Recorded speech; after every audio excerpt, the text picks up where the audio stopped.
Robin Diamond once said to me, partnerships are a long-term relationship. You don't expect to wife up right away. Same thing with a partnership. You've got to work that relationship and really get to know them on every level.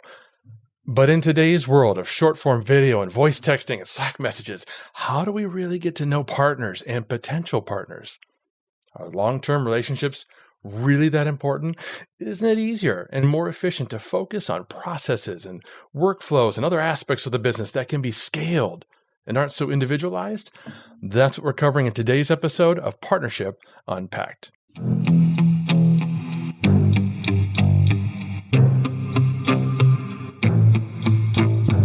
This is Partnership Unpacked, your go-to guide to growing your business through partnerships quickly. I'm your host, Mike Alton, and each episode unpacks the winning strategies and latest trends from influencer marketing to brand partnerships and ideas that you can apply to your own business to grow exponentially. And now, the rest of today's episode. Welcome back to Partnership Unpacked, where I selfishly use this time to pick the brains of experts at strategic partnerships, channel programs, affiliates, influencer marketing, and relationship building. Oh, and you get to learn too. Subscribe to learn how you can amplify your growth strategy with a solid takeaway every episode from partnership experts in the industry. I'm Mike Alton, and I'm here in the home office in St. Louis. Now, do you feel like your partners care about you? Would they go out of their way to help you or work with you if you needed them? How do we move purely transactional exchanges into long-term relationships where brands and influencers can collaborate more fully? And what's the ROI for these kinds of partnerships? Well, that's exactly what our guest today, Jessika Phillips, is going to talk to us about. Jessika is the queen of relationship marketing. She founded Now Marketing Group in 2010 with only a laptop and a vision to give people with heart an upper hand. And over the ensuing years, she's demonstrated time and again how powerful relationships can be, from building a Forbes recognized agency partner to assembling the annual Social Media Week Lima event that's packed with the most incredible marketing experts and speakers. And I can't wait to get her to help us unpack the importance and relevance of professional relationships. Hey, Jessika, welcome to the show. Hey, Mike. So good to hang out with you and talk about this. So excited. I was just saying, in the green room, this is the first time I've been able to introduce you and talk to you live on camera, even though we've been on many shows before together. I'm usually behind the scenes producing. Yeah. So this is a bit of a special treat for me. This is. I love it. Now, I'm going to start by asking the question that I usually reserve for the end. Those of you who've been listening to the dozens of podcast episodes we've shared this year, you know how important relationships have been to each and every guest. But that's why I asked Jessika to join me today. But just to set the stage, Jessika, how important have relationships been to your career? It has been the backbone of everything that we've done, both internally with Now Marketing Group and growing the brand, because we've not had a salesperson. We've relied on relationships to not only help grow from a small Lima, Ohio community that we're based in to now working with some of the top brands across the U.S. and top individuals that work with me that live across the U.S. to forming partnerships like with you, Mike, and others that, if it hadn't been for relationship marketing and just approaching business with a relationship first mindset, I think we would have been cutting ourselves short. And I know that. Now, you said something that I'm hoping you can unpack for us some more. You talked about relationship marketing. What do we mean when we say that? Or what do you mean when you say relationship marketing? Yeah, I sometimes refrain from even putting marketing with it, but it's honestly the approach that every brand I feel, doesn't matter what kind of business that you are, B2B, B2C, SaaS company, it does not matter. That relationship marketing is the foundation of how you approach your business, starting from the inside out. I believe relationship marketing is defined, by most people as focusing on a long-term repeat referral, organic and sustainable growth model by looking at, hey, what are we in it for the long term? We're going to go deeper with our relationships versus wider. I try to unpack that even a little bit more and how we approach working with our clients and how they show up, not just online from a marketing perspective, but at the core North Star of who they are as an organization. It's like, here's our brand voice and we're passionate about it. We know who we are. We're creating an environment, which I think this part is the key, of psychological safety for our team members that are going to be working with our clients that we're trying to build a relationship with, and empower them to want to do more for the people that they're serving.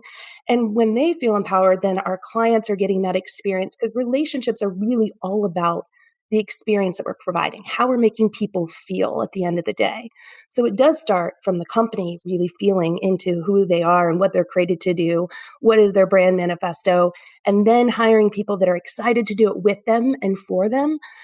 And then working with people that you can truly, truly serve, like your ideal audience. And then your partnerships kind of branching out from there. It all creates this flywheel effect, because we're focused on maintaining the longevity of every relationship that we're working with. And we look at things as, how will this grow in momentum? Because we all know word of mouth is the number one referrer of business. But how can we take a relationship marketing approach to, instead of just going word of mouth, now with everything with online, as you mentioned, as you open this, voice, text, video, everything else, that we create a world of mouth referral system, that nobody's ever leaving our marketing funnel, because I don't believe in a sales and marketing funnel. I think it's a flywheel. That relationship marketing is that approach to doing business, our core, and how we're showing up online to truly build deeper, not just wider short-term relationships. I absolutely love that approach. And as you were talking, you mentioned, colleagues, you mentioned other businesses you might be partnering. Of course, you mentioned clients, because that obviously is one of the main focuses of your business as an agency. That's what you do. You're working with clients. But what differences do you see then between client partners and other kinds of partnerships and professional relationships? Yeah. So the differences are really that we focus on what we call out-caring the competition. And CARE is an acronym of how we approach like every relationship that we're doing. So talking about, clients and partnerships, you really still approach it the same way. First, it starts with clarity of knowing who you are, what you're here to do as an organization. And so when you're approaching like a partnership or a client or even somebody that you're hiring, you really know, I have clarity and I'm succinct and showing up with clarity and conviction in what we're here to do and how we can help others. So instead of just running in and asking for a sale or asking somebody to be on your show, Mike, which I know you would never do, just like right out of the gate, right? You're building and maintaining a relationship and helping to show up to give first and outcare someone else. You get to know someone on a real intimate level, not just surface level stuff, right? You're really engaging with them.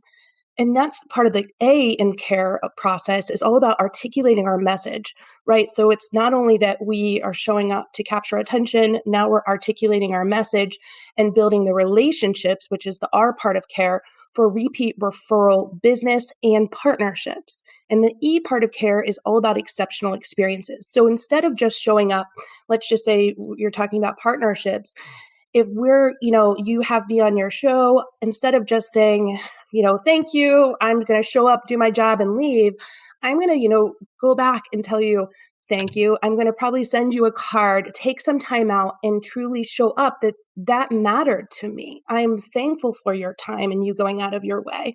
The same thing you mentioned, the Social Media Week Lima, the conference that we host. When speakers come in, we try to make sure everything is a smooth process for them.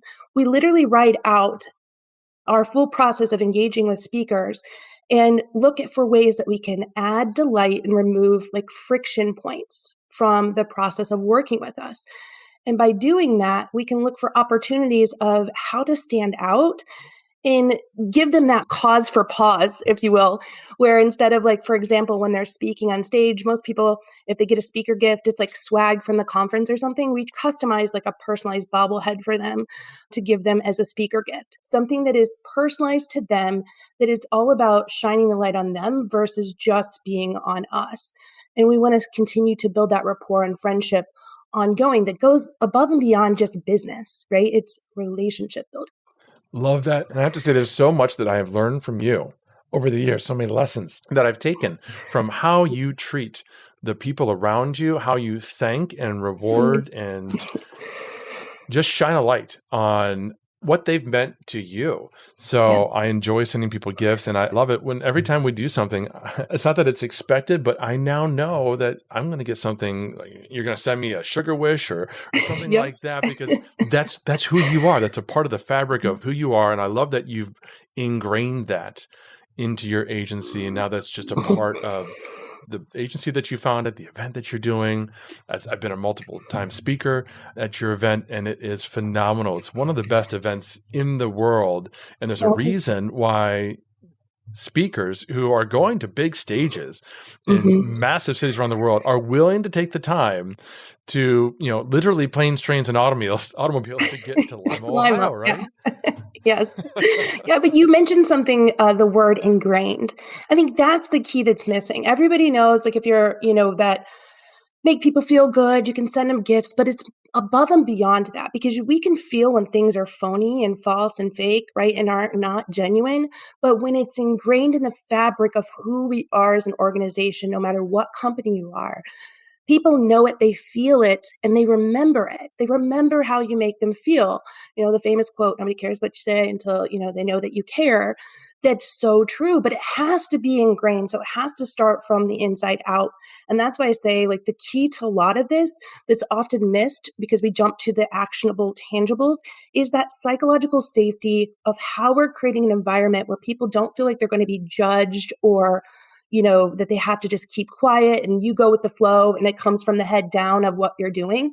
Because let's face it, all of us have been through so many changes recently as organizations, with COVID and everything else, and just the rapid rate of technology changing the tools that we're using, that unless it's ingrained in the fabric of the company culture and the team members that we're working with, it won't work, right? Because you're not the owner of the organization, the CEO, you're not dealing with every interaction, right? Most likely you have a team and people that you're working with that are handling things from you, whether it's a VA or, a full-time team member. So it has to be ingrained. And that starts from creating that environment of psychological safety, of showing up and truly celebrating people on your team, giving them a voice.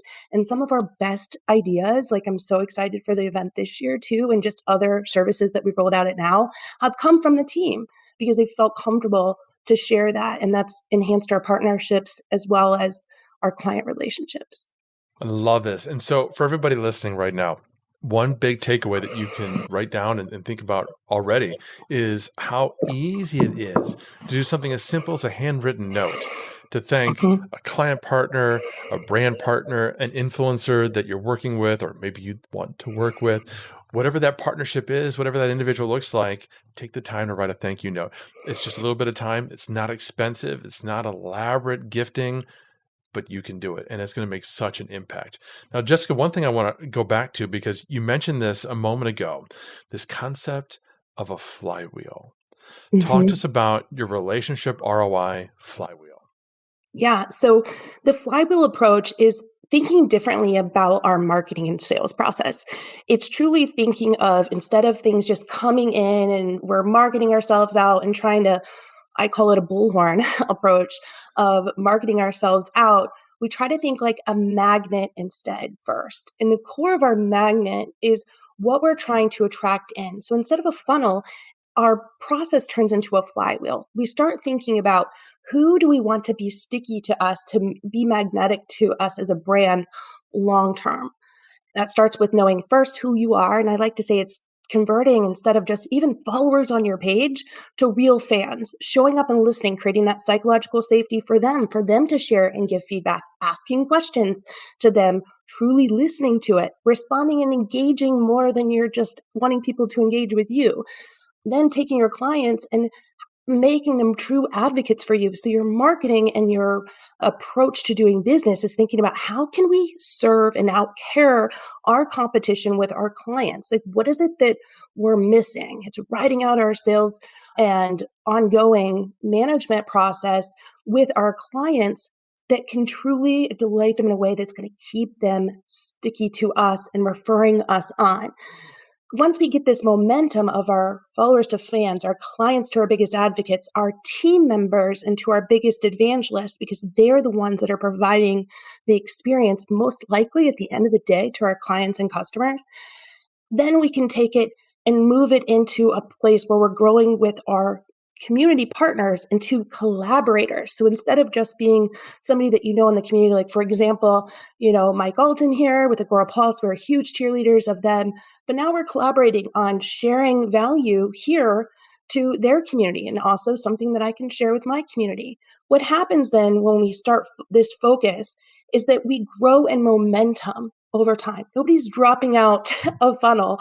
They're staying in, and we realize that people should stay within our brand flywheel momentum growth because of that word of mouth now referral process. The number one reason that people are going to work and choose to work with you over someone else, studies have found that it's all based on the experience that they believe that you are going to provide for them. 90% of all buying decisions are starting online. People are doing a search and they're trying to see, what brand should I choose? This one or that one? They're looking up what people are saying. They're asking their community. A lot of times in private channels that you don't even see these questions being asked. So you want to make sure that people are empowered. One, that they know what you do. Two, they feel convicted and excited to refer you on to the people that they trust most as well. By doing this, you will grow organic, sustainable, long-term growth within your business, and you don't have to worry about just keep blasting your message out. It becomes a magnet versus a bullhorn approach to doing business. Love that concept of a flywheel so much. If you're just tuning in, we're talking with Jessika Phillips about the ROI of relationships in your business. And I want to share with you a quick message from our CMO at Agora Pulse about another area where you're missing out on ROI, social media. It's the Arc de Triomphe. Can you imagine if you're in charge, if you're the CMO of marketing Paris? What are your main channels? Wow, there's the Arc de Triomphe. There's the Eiffel Tower. There's the Louvre. Those are your channels you're going to use to drive tourism dollars in. Okay, now, but you're not the CMO of Paris. In fact, you're the CMO of your company, product, service. So what are your main channels? Well, I'm going to guess they're things like pay-per-click, maybe trade shows, events, maybe content. Those are all pretty predictable, right? Let me ask you this question. Are you treating social media as a main channel? By the way, only 1.8% of you today measure social media and can prove an ROI in that investment. HubSpot and Gartner say social media is the number one channel to invest in this year. Are you doing it? If not, I can tell you why. You're not doing it because you don't have the tools, you don't have the mentality, and that's okay. We've got you covered. You change the mentality, we'll give you the tool. Agora Pulse tracks all the ROI for you. One place to manage all your social media activity, your number one channel. Change your success. Treat social media as a channel, one CMO to another. My name is Daryl. I'm with Agora Pulse. I'll talk to you soon.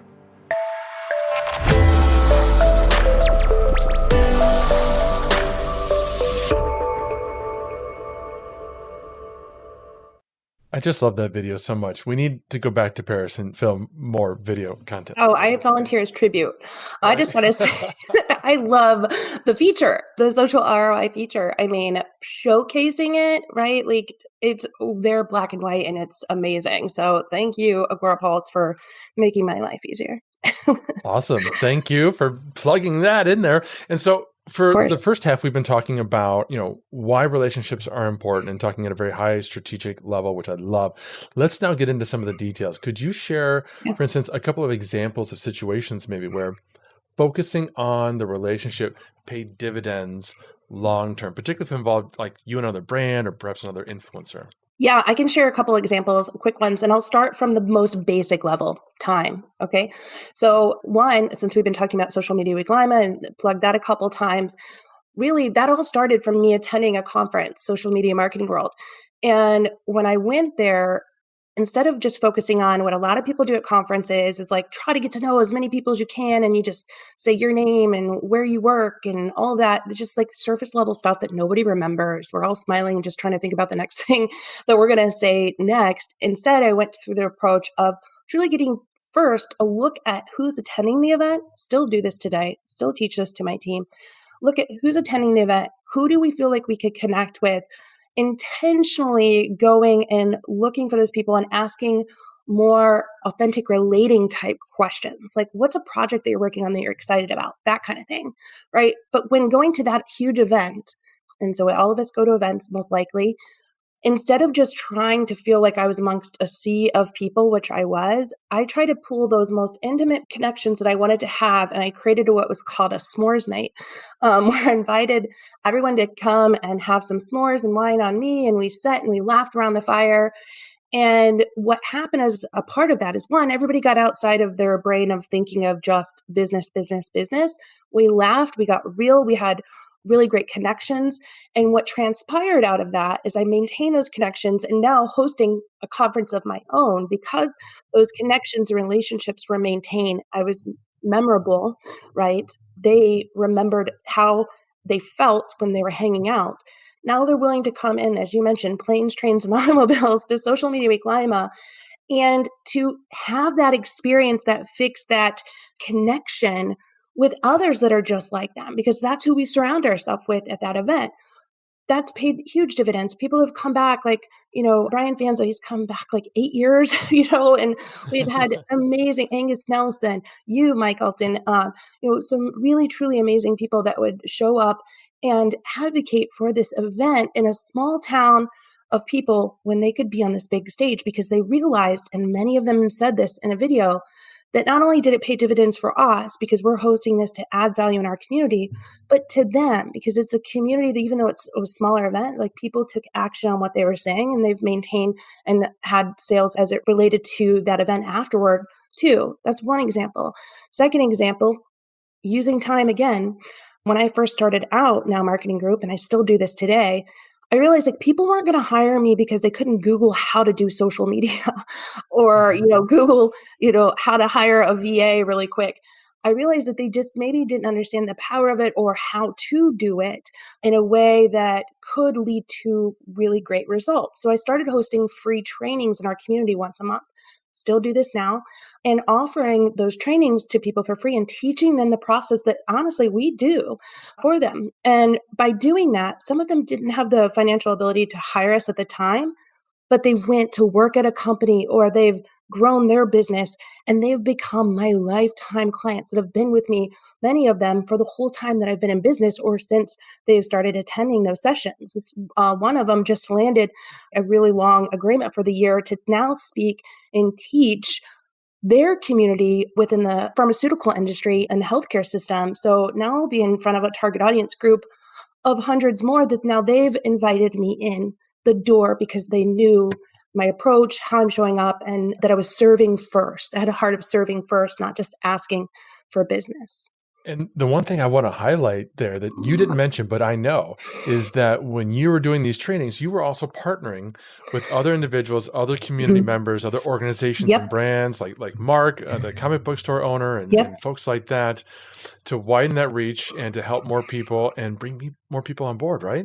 Absolutely. During each training session, not only do I have, it's not just about us, right? Like you said, using examples from others, but we create an environment of community, psychological safety, of partnering together and realizing that there's strength in numbers, right? Like, when you can align with others that believe what you believe and want to show up, and it doesn't matter, like, Mark's a comic book store owner, right? And we're in an office collaboration with a comic book shop on one side. We have a wine boutique in the front, a music studio, event venue, and then a marketing office, all in this space here. But it works because of our approach of what we're here to do. We want to help grow our community to thrive, right? We want our community to be a place of makers and creators to be able to know how to grow their business. So they're learning from other entrepreneurs that are doing just that, started where they started, right? And are growing and learning lessons along the way that we can share back. So we create this environment of, like, hey, we can all be real here. We can all help and serve each other. And we're giving advice back and forth. And those partnerships have been pivotal to growing the business. Now, this is in the local space, but the same thing can be done online, right? Like, I've done group collaborations. We had the Queenies for a while, where it was a bunch of us women that came together just to empower each other of, how we want to show up and get on stages and empower other women to be able to speak up and know that there's a place for them in their voice, and that we should hang out and really get to know one another and be real and have that safety in knowing that there's other people that have your back. We share all the time. We may not hang out all the time, but we connect and give feedback back and forth on, hey, can you guys look at this program I'm getting ready to launch? And they give everybody gives feedback. And it's a place of people that you trust and you know that have your back. And that all starts from first giving yourself permission to be open and then truly putting in the effort of wanting to deepen the relationships with key people that you know you can serve, but then also that's going to come back to you tenfold as well. When Mark watches the replay of this, he's going to appreciate what I'm about to say, which is that this is the Voltron of building businesses. We are stronger when we come together into one unit. And I do the same thing with my virtual events. Every quarter I'm putting on these massive virtual events, and I could not reach the audiences that I reach and have the depth of speakers that I have if I didn't have relationships with influencers and if I didn't have deep partnerships with other brands in this space that I can tap and bring on, like Meta and Versium are going to be a couple ones coming up. And longtime partners like Wave.video and AirMeet and so on. They're fantastic partners and they're so important. And we're important to them. It's that safe space, exactly as you've been talking about. Yeah, so, I think people get intimidated by that sometimes. You know what I mean? Like when you think of a big brand, people are people at the end of the day. Like we all have the same basic human needs. So I think, just it's all about your approach and how you show up. And I know you do that. Phenomenal. Sorry, didn't mean to interrupt, but No, thank you. Yeah, no, I appreciate the compliment. So as we're talking about all these different ways that we're going to connect with clients, we're going to connect with influencers, we're going to connect with partners, and we're going to build deeper, wider relationships. Are there any tools that we can draw on today that can help us do this in a better way? Yeah, a ton of tools. So one, of course, you want to, first I say start with where you're at with what you have first, right? So the tools I suggest first are literally writing out your flow and your process, who you are, what you believe, get your team involved. And by looking at this, you can see where there's some gaps and areas that you can remove friction, add in points of connection and delight, and making sure that you have everybody on the same page. So I'm going to share a couple probably non-traditional ones, but the one thing that I'll say for creating this environment of psychological safety, which I feel is at the key, is setting up a time, whether you're remote or not, to have a check-in with your team and how you can celebrate what they're doing and share other examples back and forth of what their connections that they're making with other community partners or clients or even internally. We do every Friday, we call it the Now We Owie Ow, where it's a time where we do shout outs for our team members each week. And we have a fun question to deep dive to get to know each other more because we have team members spread across 9 different, states across the US. So we're creating that environment. So one, start with the basics, right? Like intentionally don't let your tools get in the way of your technique, right? So start with the technique first. Then the tools. I love, of course, it's going to sound phony because I'm with Agora Pulse, but I love Agora Pulse inbox so you can monitor conversations and know what's happening and you're not leaving anyone feeling like you don't care and you're not responding to them. We like to show up on everything that we're sharing online and social media to keep the conversations going and making sure that people are feeling, one, that safety of sharing feedback back to what we have. Like we just named our mascot and we got everybody else to chip in on that, but they were responding to them in a timely and approachable manner. Another tool that I really love is we use Sugar Wish, which is just a digital candy store Evite that actually now is expanded where you can send people a gift to say thank you for their time. There's also a tool called Thanks that I love as well. But you let people know that they've meant something to you, that you recognize their efforts and their connection with you. Another tool is like send out cards. I love that one as well. But you don't even have to spend a lot of money on it. I mean, handwritten notes are great. That one can be a tool. And another one that I really love recently is called Fireflies. So we do a lot of remote meetings. And I want to make sure the partners know that they're being heard and that I can go back and listen to what's been said. And Fireflies, it joins your meetings automatically and transcribes the meeting for you, also provides you sentiment of that meeting in case you missed it, and lets you, have the dates, times, everything that was mentioned, and you can go back through. You can also then take that transcription and potentially even have like another team member jump in and get some feedback on what's being said if you were unsure. But It's a great way of making sure that you're documenting what you're taught, what's been said in a way that's going to let people know that they were heard, because they may have mentioned their dog's name or something in there. And now you have those notes to put into a CRM, which is another tool, to know and remember that, like Mike and I were talking about our girls in dance before we jumped on here, that he's got daughters that are in dance and one of them's going to do this big event in Orlando. And then, you can remember those moments, document it, and then remind yourself later to follow up and make sure that you are making a point to bring that back to memory, because it feels good to know when other people are noticing and remembering what we're saying and that they're taking action on it to remind us of that. That is such a great point, because we're never going to remember ourselves all these little details from that people just happen to, popcorn out in the couple of minutes before you actually get into the agenda of whatever it is you're going to talk about in a meeting. But if someone happens to say, "Oh, it's my birthday," well, great, celebrate that, wish them happy birthday, but then make a note of it, because if that's a partner you want to have a long-term relationship with, guess what? Their birthday is coming up next year, and you can be on top of it instead of just happening to wish them happy birthday in a meeting. Exactly. Right. And I want to share a fun story, because one of our key partners I mentioned just briefly earlier is AirMeet. That's where I host our virtual events. And they just announced a partnership with Sendoso, where they're able to send out virtually automatically, gifts to their attendees. So that's amazing. I know, part of my onboarding process is to just take on the speakers' addresses and that sort of thing when they're applying to be speakers. But now I can integrate it directly into the platform. I can reward attendees as well as speakers and other participants.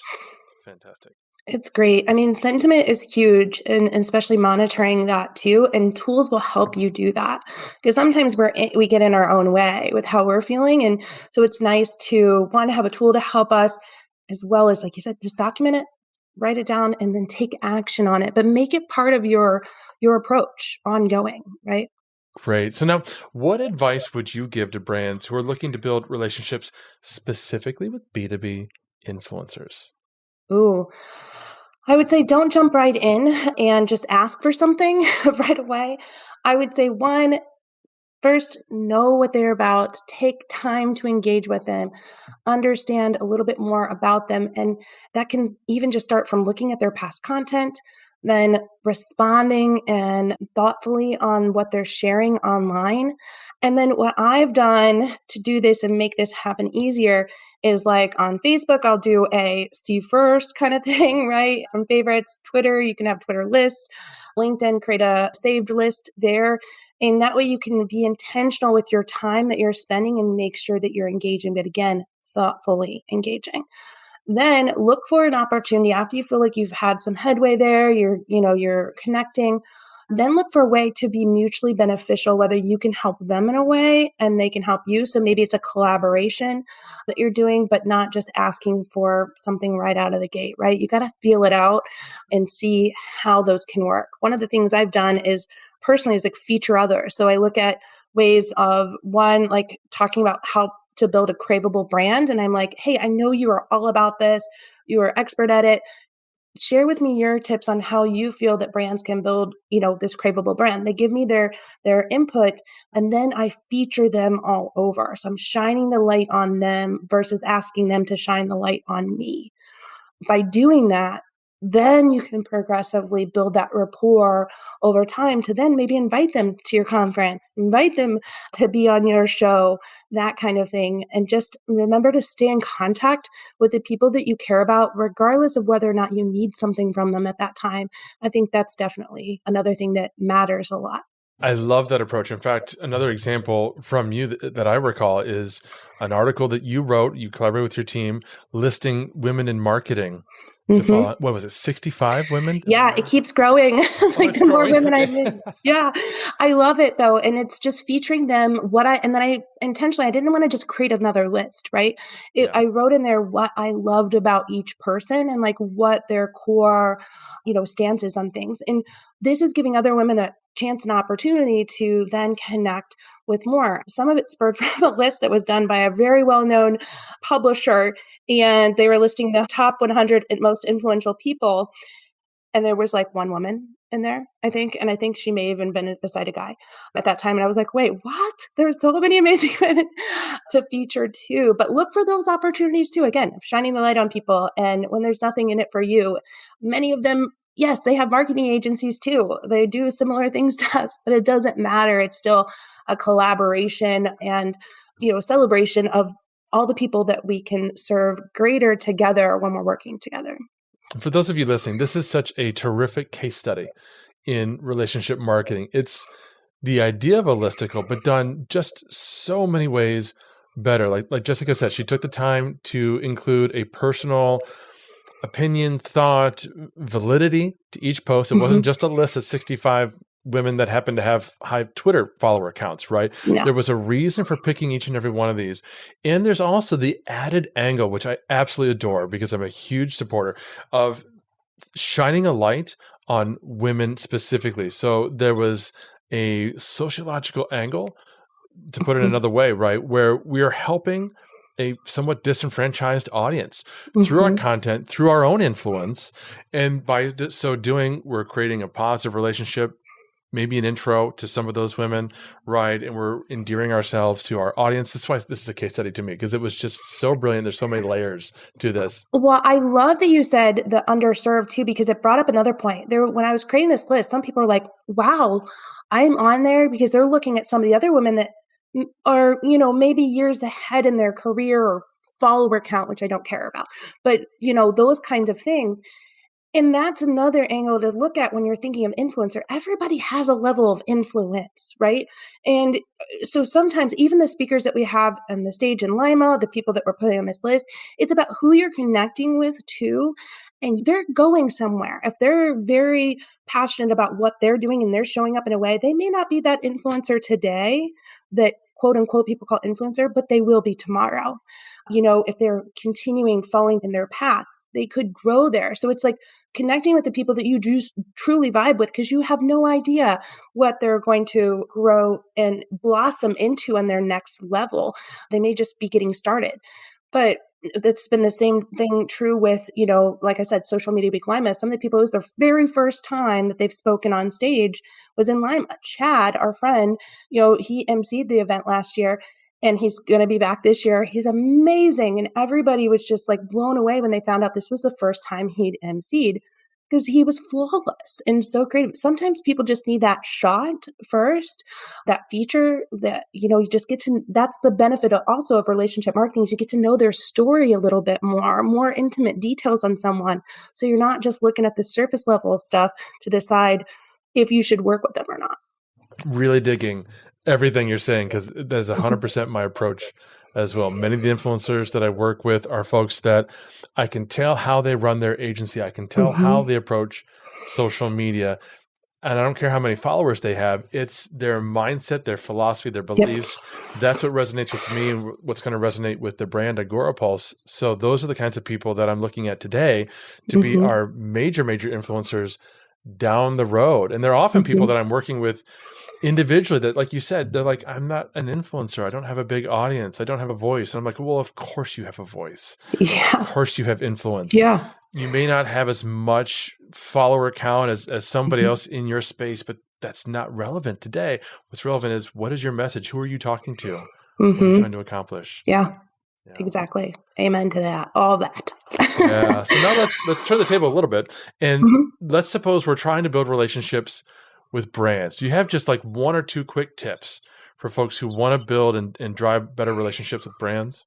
Yeah, absolutely. I would say the same really approach that we were talking about with the influencer is really looking at the brands that first you align with and they believe what you believe, and they're serving the similar community that you want to connect with.